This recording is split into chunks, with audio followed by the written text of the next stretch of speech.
because I watch your Facebook posts. You're a very real activist type out there. A lot of strong political opinions. Yeah, I think we agree almost like 80, 90% of things on the same side usually. In fact, I can't think of anything we disagree about. Now, Domingo, he's out there running around now. Do we know what he's doing today? You know, he was reported, and this actually, you know, it greatly contributed to my PTSD symptoms. He was allegedly reported as dead from a heart attack in 2014 on the beach, right after basically being named as a defendant. The timing of it was just immediately suspicious. And the fact that it happened in the Dominican Republic, where I believe the government is known for allowing that kind of fraudulent fraud to occur.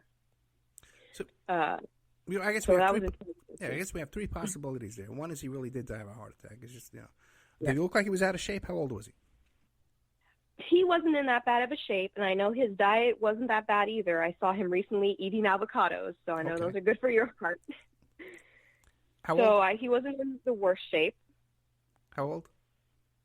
He was 55, so I mean, it's possible. It is possible. Season, okay, it's possible.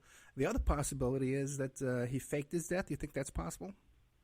I do think that's possible as well. Mm-hmm. Another possibility. I think it's possible. Another possibility would be that he was murdered. If he was trafficking young women, possibly to celebrities and powerful people, he was possibly murdered. Mm-hmm. Yeah. So, and I'm leaning towards one of those two. And of course, the third option was the one that, you know, the possibility that did deeply scare me, especially at the time when I was, you know, going forward with this case in court.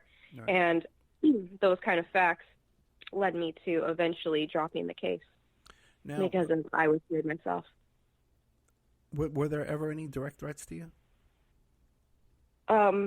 There were no direct threats, but there was a lot of harassment, and there was a lot of indirect threats like that, what had happened, Domingo's death, and that was in 2014. And then there was another incident that occurred on my property in 2015, and it was right for the 2016. It was 2016. It was 33 counted viewers days before the election.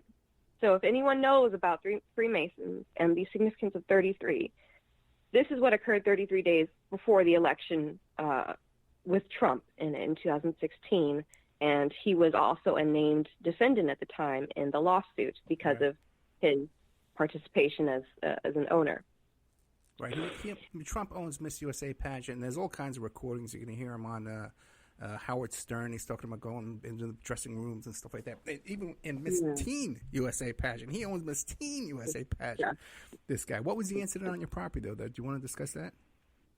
Yes. So on 33 days before the election, it was October 2016, I was just relaxing, you know, with my dogs. I was home alone at the time, but I had my dogs home.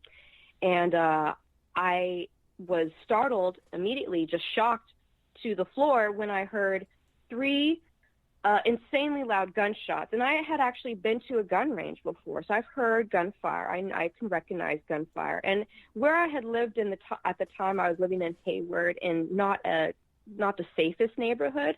There was occasional gunfire at night. We could sometimes hear gunshots. So I was very normalized to gunshots at that point. What I heard was 3 very, very loud gunshots in my driveway, and they were so loud I thought they were bombs exploding.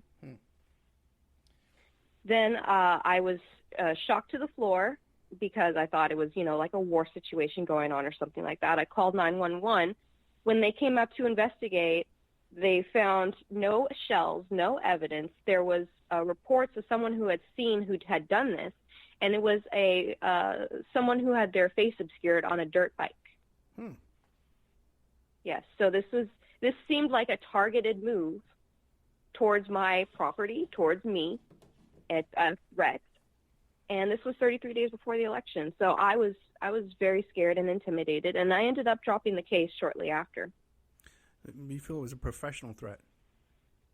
Yes. Okay. Ashley, we're just about out of time. Is there anything else you want the audience to know that I haven't asked you? just that I've always wanted to change the world in a great way. Hopefully I'm on the track. And what would you like to leave us with? That? Yeah. Ashley, thank you so much. If people want to get a hold of Century, what is this again? What's that called again, the security company? Century Security Services. And that's centurysecure.com. Mm-hmm. Ashley, I can't thank you enough. Thank you, Ed. Good night.